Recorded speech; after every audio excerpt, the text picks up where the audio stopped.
Hi, I am Rubel, a BIM modeler and trainer at Elegant Training Center, Dubai. On this channel, I share quick tips and tutorials on Autodesk Revit and BIM workflows.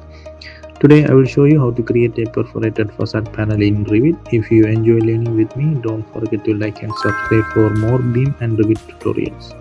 Let's get started. So I had a simple plan view in which I create a curtain walls, and I had divided this curtain walls into 1000 and 2000 by width and height. I need to create a new family curtain wall panel. So I'm going to create the model.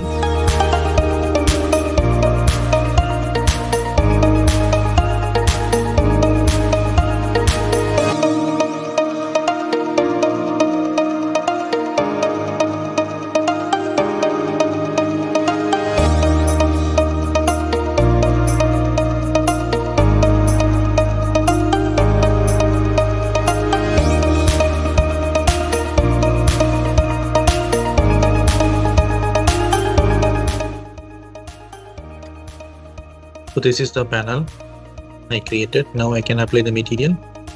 I'm going to apply a wood finishes.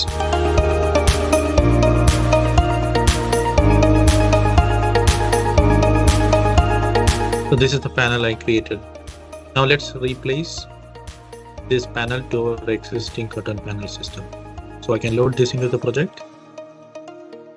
You can click here, load family, and you can load your curtain panel family created. Once you load into the project, you can select your entire system. You can go to edit type, and under the curtain panel, you can choose the family you created from this list.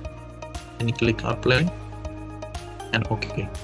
So here you can see that one. So the perforated panels is loaded already. Now if you change your visual style to realistic, then you can see the materials you added over here.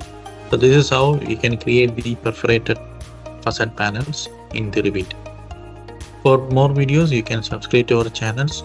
You will be notified when the new videos are uploaded.